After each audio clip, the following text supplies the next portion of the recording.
Hey everybody, this is a members preview for today's members episode. If you want to hear the whole thing and you're listening on YouTube, go ahead and hit the join button or the link in the description to become a member on YouTube. And if you're listening to this on the podcast feed, go ahead and become a member at theconfessionalspodcast.com/join, and you can hear the whole episode today. All right, today we got Christos on the show. How you doing, man?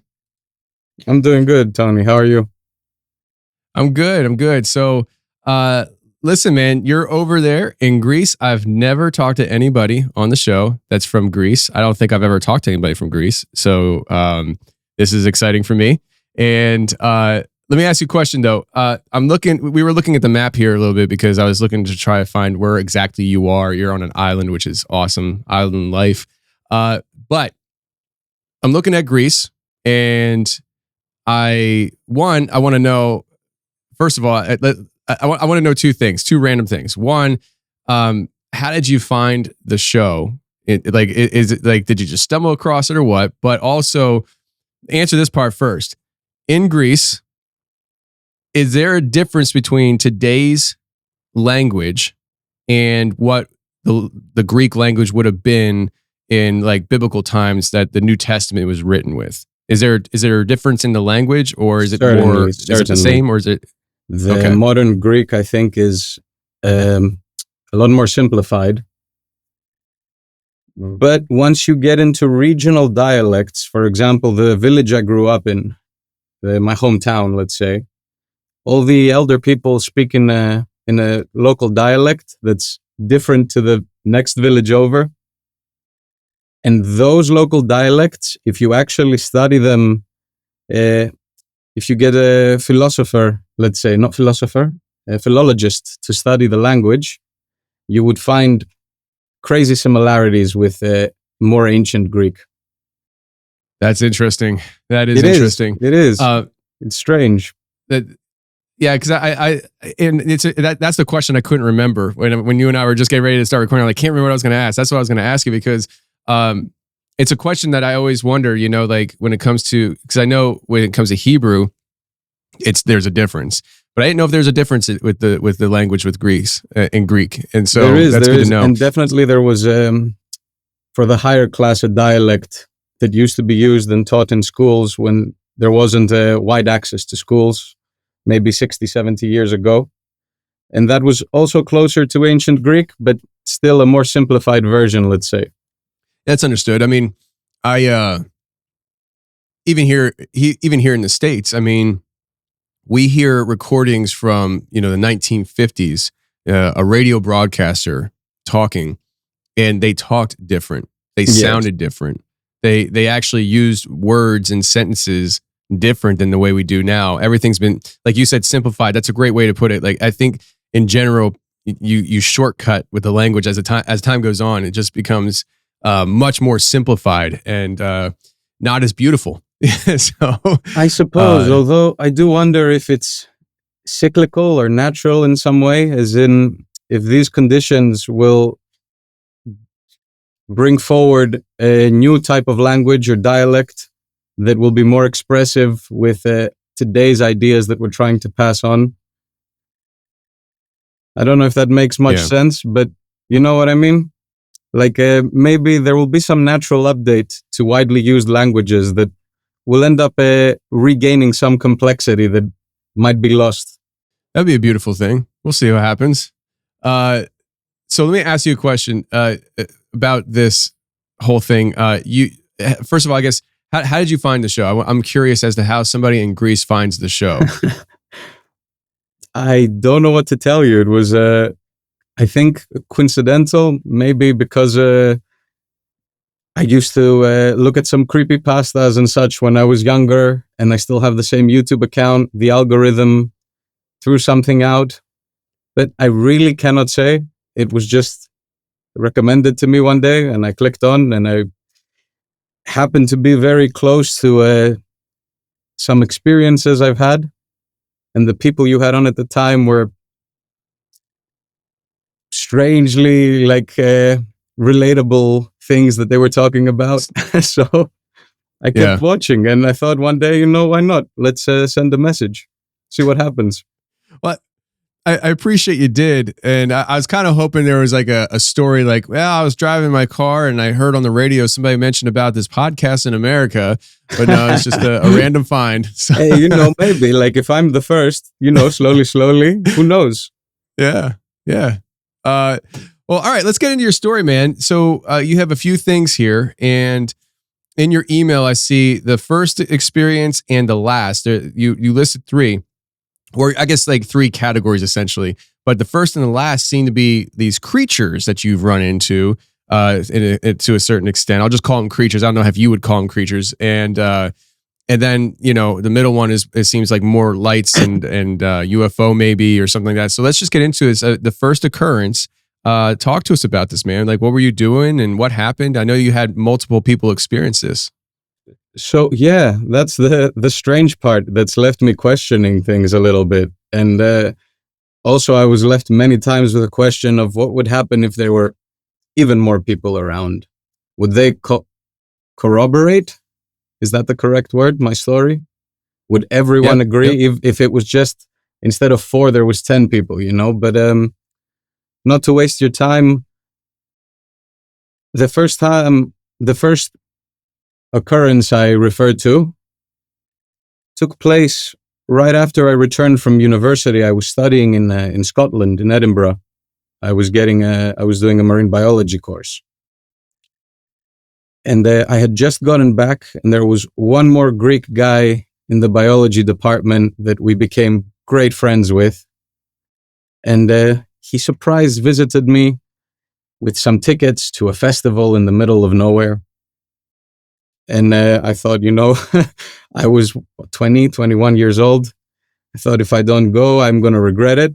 So I quit both my jobs at the time. and went off to an adventure for a couple of weeks. And we ended up on this river in the middle of nowhere, absolute middle of nowhere. To get there, you had to get a 3-hour bus from the nearest city to a little town on a mountain with maybe 500 residents. And you'd had to get private transport from that town to where the actual festival was taking place. And the planner, the festival organizers, let's say, were childhood friends with this friend of mine. So we went early. We helped clear out places for the tents. We got to meet everyone that was working there. And we were actually staying with the workers in the festival, not the visitors, let's say.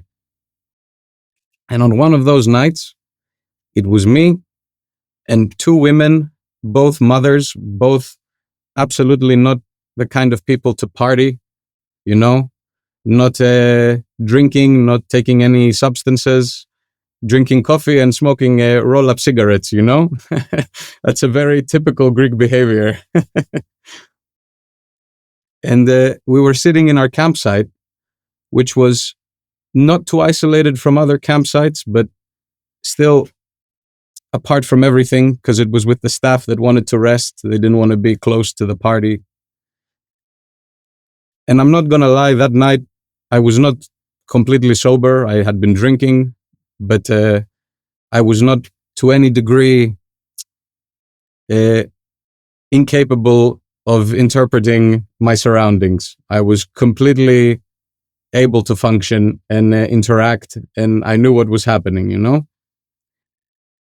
And we had some dogs in this campsite that started going crazy out of nowhere. This giant Labrador and this pit bull.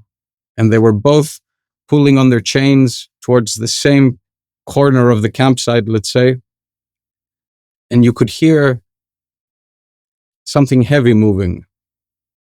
You could hear things actually crunching under a significant amount of weight, not human weight, but have you ever heard a tortoise moving through brush? Do you have tortoises there? Yes, I don't think I've ever heard it moving through brush, but I imagine it'd be slow.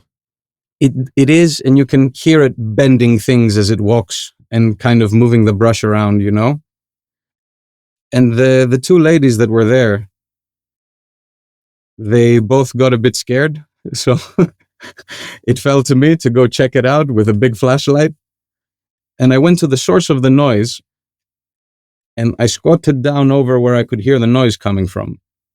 And I was pointing this big flashlight at that spot, and all I could see was grass about this tall, just wild different types of grass, no movement, nothing. But I could hear the movement. I could hear that something was moving with weight. And I thought, it could be a hedgehog, it could be a tortoise, it could be a snake, it could be a million things. I'm not poking around. I'm drunk. I'm on a buzz. Like I don't want to mess around and find out. So I went back to closer to the camp center, let's say, and sat on my hammock. And the moment I sat down, the dog started going insane. Absolutely insane, like snarling, not even barking. And we all look where the noise is coming from. And I really don't know how to describe it, because I would say it was a physical animal, like, but the shape of it was nothing that my brain even had a reference point for.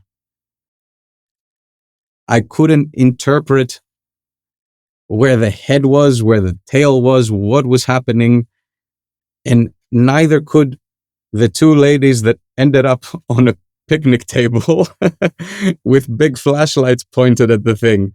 And this thing walked underneath my hammock. I was, for the second time, maybe a foot, my face away from it, with multiple flashlights on it. And all I could make out was some kind of hair on the main body, about this size. I don't know, like less than a foot long, and arachnoid legs, multiple sets of or cricket or arachnid-like legs. And this thing had weight behind it. Like you could hear it moving, which makes me imagine it was very heavy for its size, but I cannot tell. So this thing crossed our campsite and left through the other side while the dogs were going insane. And till this day, I have no visual reference point. I've been on Google. I've been on certain taxonomical websites, I think they're called, where they help you find different species based on characteristics. I've had no luck so far. And both of the other ladies that were there had the same experience. They said they saw the legs, they saw some kind of maybe spider-like hair, but this thing was not a spider. It was not an animal that we had a reference point for in our memories. So you're saying it wasn't a spider, but it had similar features? Yes. You know how maybe the back legs of a cricket have a sharp bend to them? All the legs were like that, and it had multiple sets of legs. Spiders have 8 sets. Sometimes you don't see the front pair because they're small. They've become almost appendage-like to help with the feeding, but this was not a spider. I really don't know how else to describe it. My mind has no reference point for it, It reminded me, viewing that thing reminded me of when I was much younger. I saw a meteorite burn up in the atmosphere and came quite low orbit. We were on the beach with my family and friends, cooking, having a big fire. And we thought a plane might be crashing, but the light kept intensifying. And then the meteorite exploded and the parts of it subsequently exploded. And I remember thinking consciously that, wow, I have no visual reference point for what I just saw. I can almost only remember seeing it, but not the actual visual. And I have this similar effect with that, I suppose, animal that I saw. That my brain has no visual reference point for that thing. I cannot digest it in my memory. I'm looking around online trying to see anything when it comes to, because this is really, I find this really interesting. I mean, where you live, where you're from is like rich in, the Greek mythology and, Oof. these ancient gods and these ancient creatures and, the three-headed dogs and this and that. And, My friend, you have no idea. My grandfather is absolutely obsessed with history and mythology, and I could go on the subject for hours and hours. Well, I mean, do you feel like there could be something to tie into with your experience, where like maybe what you encountered is almost like a leftover, like a remnant of what these ancient lores are?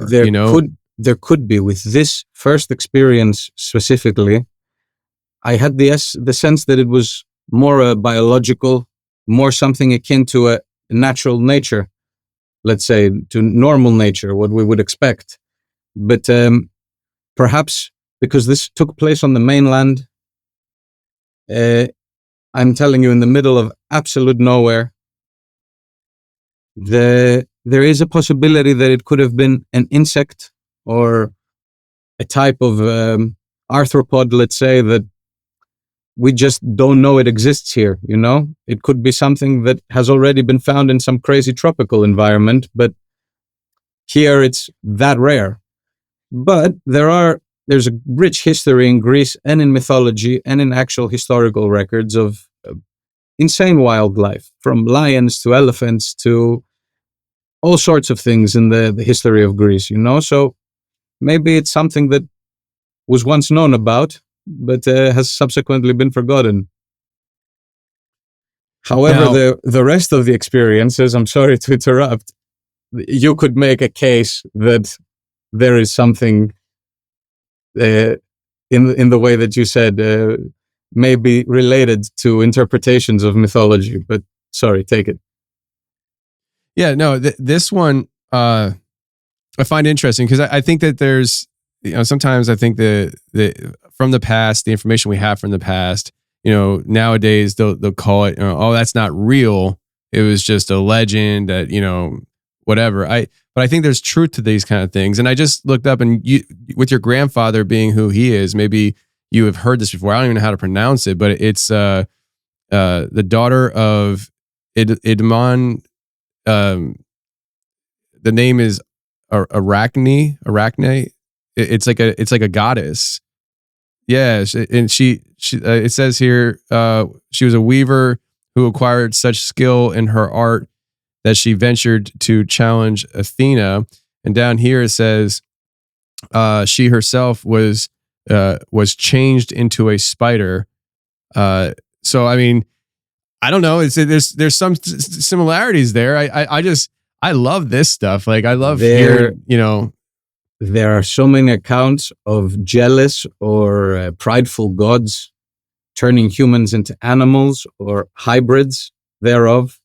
This was a preview of today's member episode. If you like what you heard and you want to hear more of it, go to theconfessionalspodcast.com. Become a member if you're listening on the podcast feed. And if you're watching on YouTube, go ahead and click the join button or the link in the description, and you can become a member today on YouTube and get this show.